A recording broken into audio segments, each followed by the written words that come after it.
I asked Catherine earlier today, what do you want me to talk about? Because I had not come up with a topic yet for tonight's talk. And she said, what did you say? After the Ecstasy, the Laundry? She said, after the Ecstasy, the Laundry. So there's a book by that title. And this is actually, I'll be honest with you guys, for some of you who are just starting meditation, it's not going to make a lot of sense. This is a book that we have people read for Red Sash. And supposedly at that point, you've been meditating for a long time and you've had some kind of an experience of, like, if not full-on enlightenment, like, you know, kind of where we're headed, and some amount of feeling like I've had an experience of getting really deep. I've had an experience of, you know, getting past the ego. I've had some kind of experience. And then I've had the experience after that, which is like, well, now I'm kind of back to the way things were, or I have to go back and live my life, and what do I do with that?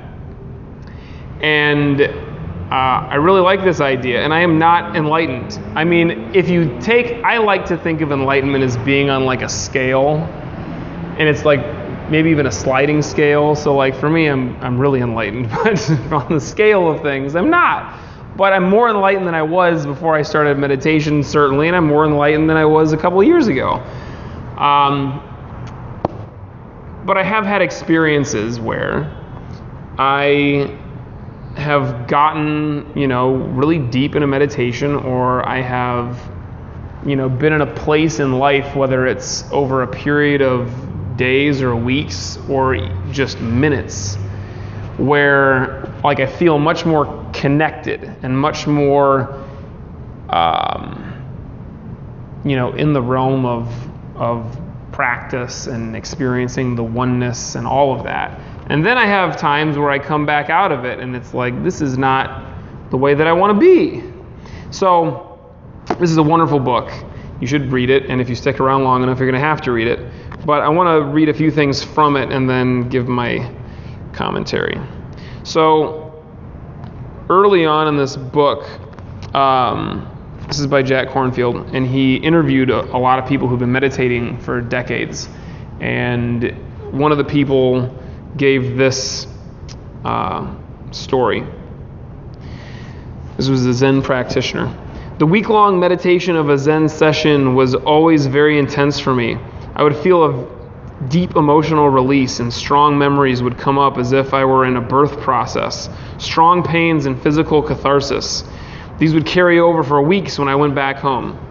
This session began the same way. During the first days, I struggled with powerful emotions and the release of energies coursing through my body. And each time I saw the master, he would sit there like a rock, his presence steadying me like a rudder in dark, turbulent seas. I felt as if I was dying or breaking apart. He urged me to sink into my koan, to let myself go completely into it. I couldn't tell where my life began or left off.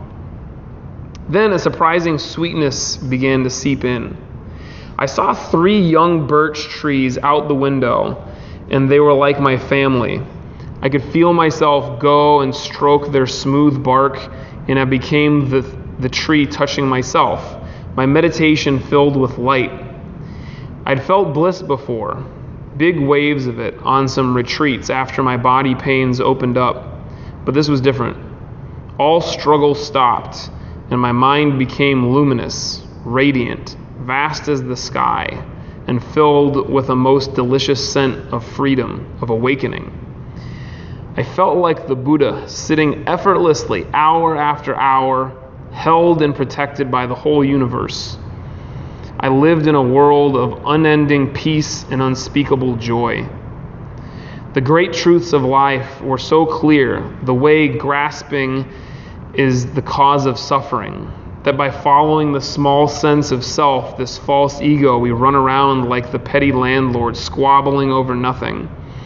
I wept at all our unnecessary sorrows. Then for hours I could not stop smiling and laughing. I saw how perfect it all is, how every single moment is enlightenment if only we open to it. For days I rested in this timeless, utter peace, my body floating, my mind empty. I would wake up and waves of love and joyful energy would stream through my consciousness. Then insights and revelations came, one after another. I saw how the stream of life unfolds in patterns that we create as the flow of our karma.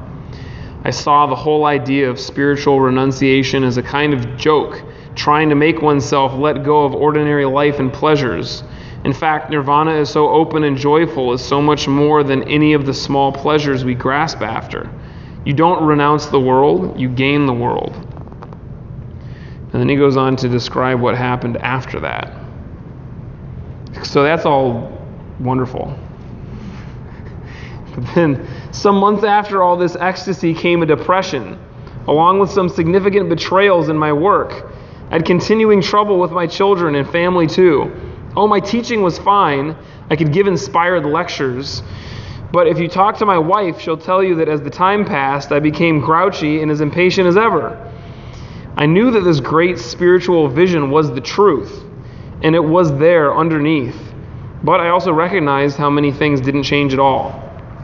To be honest, my mind and personality were pretty much the same, and my neuroses too. Perhaps it's worse because now I see them more clearly. Here were these cosmic revelations, and I still needed therapy just to sort through the day-to-day mistakes and lessons of living a human life. So, it's that we're going to talk about. And I don't I don't have an answer. Like there's not necessarily well, this is what you do when you come into that situation. Because I haven't experienced that level of ecstasy and enlightenment. But even to the degree that I've experienced it, I still come out of it and I'm still like, what am I supposed to do with this? I don't know. And so I'm not going to tell you guys what to do with it. But all I know is that this is the nature of the universe. It's up and down. It's black and white. It's opposite. And it's as long as we are within this realm of existence, which is duality, things have a dual nature. And the higher the highs, the lower are the lows. And even if you are experiencing a spiritual ecstasy, when you come out of it, you're going to experience something like that. Now there are people who say that you can actually reach a state of enlightenment which is beyond all of that. And after you reach that state, then there is no going back down. There is no crash after that high.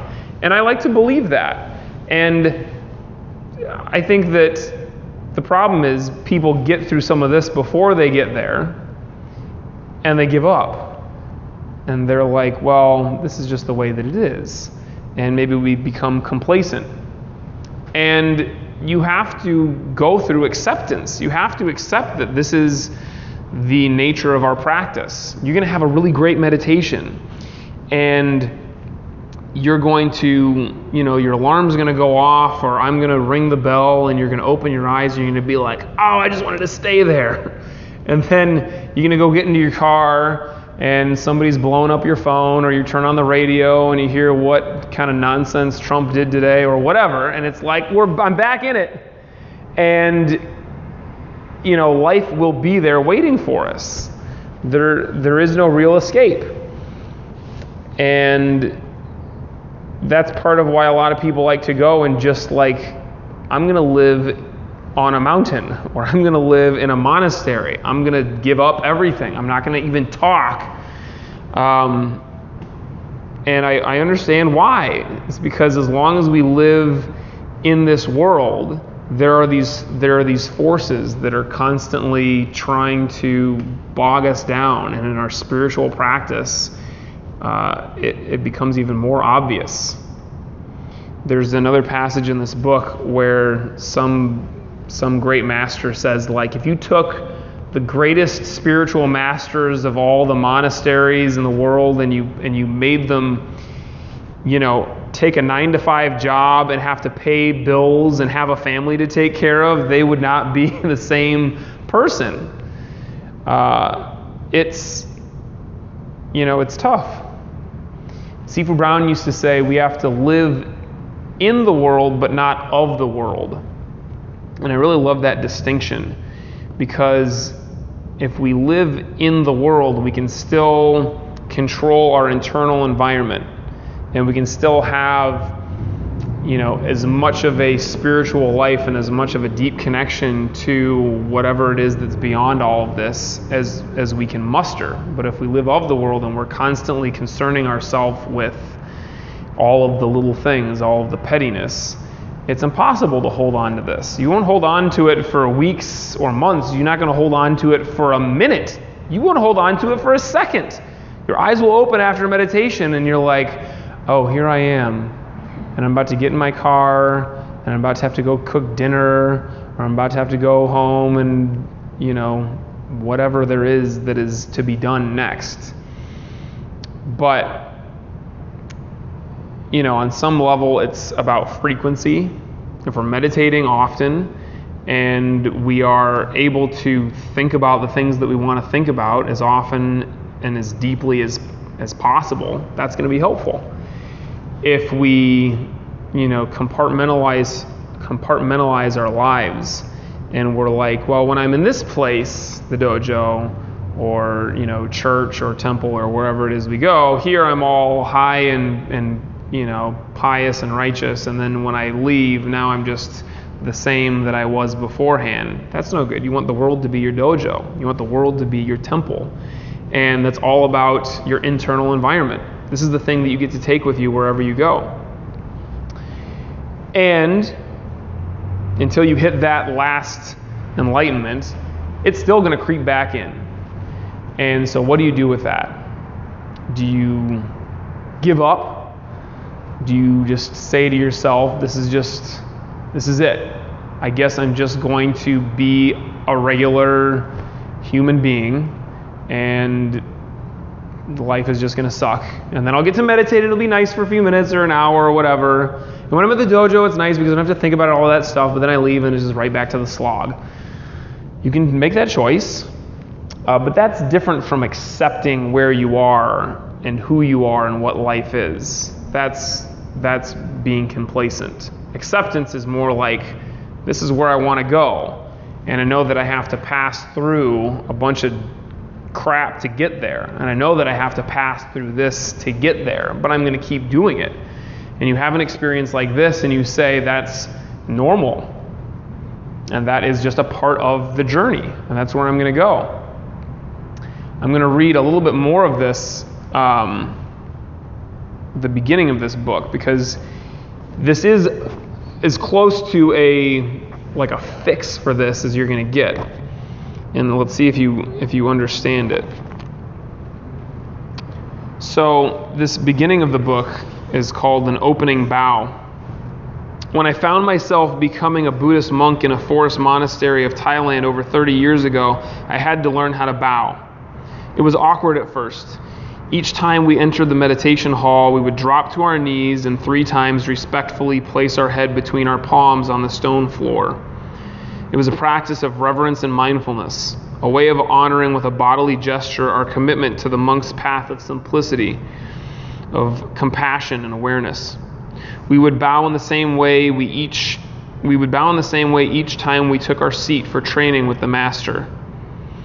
After I had been in the monastery for a week or two, one of the senior monks pulled me aside for further instruction. In this monastery, you must not only bow when entering the meditation hall and receiving techniques from the master, but also when you meet your elders. As the only Westerner, and wanting to act correctly, I asked who my elders were. It's the tradition that all who are older in ordination time, who've been monks longer than you, are your elders, I was told. It only took me a moment to realize that meant everybody. So I began to bow to them. Sometimes it was just fine. There were quite a few wise and worthy elders in the community. But sometimes it felt ridiculous. I would encounter some 21-year-old monk full of hubris who was only there to please his parents or to eat better food than he could at home. And I had to bow because he had been ordained the week before me. Or I had to bow to a sloppy old rice farmer who had come to the monastery the season before on the farmer's retirement plan, who chewed betel nut constantly and had never meditated a day in his life. It was hard to pay reverence to these fellow forest dwellers as if they were great masters. Yet there I was bowing. And because I was in conflict, I sought a way to make it work. Finally, as I prepared yet again for a day of bowing to my elders, I began to look for some worthy aspect of each person I bowed to. I bowed to the wrinkles around the retired farmer's eyes, for all the difficulties he had seen and suffered through and triumphed over. I bowed to the vitality and playfulness in the young monks, the incredible possibilities each of their lives held yet ahead of them. I began to enjoy bowing. I bowed to my elders, I bowed before I entered the dining hall and as I left. I bowed as I entered my forest hut, and I bowed at the well before taking a bath. After some time, bowing became my way. It was just what I did. If it moved, I bowed to it. So, this kind of speaks towards the idea that I like to talk about from time to time of stinking of Zen, because when we practice, sometimes it's like it feeds into our ego, and we think to ourselves like, well, I'm really on a spiritual path, and I meditate every day, and I'm a very good person. And, other people just don't quite understand what it's like to be on the spiritual path and to be so disciplined. And so it's okay. It's all right. And then, really, you'll notice yourself in the dojo, sometimes bowing to somebody feels weird. If you feel like, well, this person's brand new, or this person, makes a lot of noise and laughs in class, or this person does whatever. But you notice, I bow to everybody. I call everybody sir and ma'am. I have 5-year-old kids in class in junior wushu. Some of these kids are not great at martial arts yet. Some of them can literally not stand still or stand in a straight line for more than 5 seconds. I'm teaching class, and this kid's in back like this. And I say, sir, stay focused. I don't say, hey, idiot. And I don't even say it with sometimes I have that tone in my voice, but when I'm the way that I'm trying to be, it's sir and ma'am. And it's not just the etiquette of the dojo, although that certainly helps sometimes. It is because that is the way that I choose to relate to the world, and sometimes I even pull it off. But when I check out at the grocery store, I refer to this person as sir or ma'am, and I endeavor to show as much respect as I can. And it's not even from the standpoint of this person's a grocery store clerk, so I have to pretend to be nice to them. It's because we're all human beings and we're all in the same place. And I pushed shopping carts once, and I was, a caddy at a golf course for 2 days. And I did a lot of things that I didn't necessarily love for a living. And I'm driving down the street and somebody cuts me off. And sometimes I have that urge to, honk my horn, or I don't really have the urge to flip them off because that hasn't been an urge for a while. But then I'll remember, well, a couple weeks ago I was really in a hurry, and I think I was probably cutting some people off too. And it's just a very humanizing thing to bow to somebody. It doesn't have to be a physical bow. It can just be in the way that we talk to somebody or in the way that we relate to somebody. And I suggest to you that when you find yourself out in the world after experiencing some kind of a deep connection or some kind of an experience like this, that a great way to deal with it, to keep up on it, to stay in that state of consciousness, or to reconnect to it as often as possible, is to bow to people. If you're living in the world, you will be around people. And if you can find a way to to bow to them, whether it's verbally or physically, or just in the way that you look at somebody, or in the way that you regard somebody, I think it'll help. I think that it helps me, and so I assume that it'll help you too. But it's just a great constant reminder. So you can do little things to constantly remind yourself of the way that you want to be. Like you can just put sticky notes all over your car and your home. You can come to the dojo every day, or like twice a day, like some of you guys. You can meditate every day. You can have, the first thing that you see when you wake up in the morning is your meditation bench. It's the first thing you do when you wake up. It's the last thing you do before you go to sleep. But really, like when you're out in the world, there has to be something that connects you to that. So choose something as your practice. One of my favorite things was a practice that I heard from Sensei Hertzellers, who's a great martial artist of many years and a good friend of Sifu Brown's, and I've gotten to practice with him for a while. And he says that he just took on this really simple practice of leaving every place a little bit nicer and cleaner than when he found it. So it's like he goes to the bathroom and he sees a crumpled up piece of paper, he just puts it in the trash, and that's it. He's at the dojo and he sees something like out of place and he just fixes it. He's in a conversation with somebody who's kind of a mess, and instead of just like, I don't have time to deal with this, he leaves that person a little bit better off. Whether it's just from the feeling of being listened to or connected to for a moment, makes a huge difference. So that's just another example of something that you can do. Just take your practice out into life and have something that you are consciously doing that will reconnect you to this. And my guess is that you'll find it's a little bit less like this. This will happen, but it'll be a little bit less, and possibly you'll be able to hold on to that high, to that connection, to that state of consciousness that you want to be in for a little bit longer. And then when it crashes, meditate and bring it back up and do what you can. That's what we're going to do now. Sit comfortably.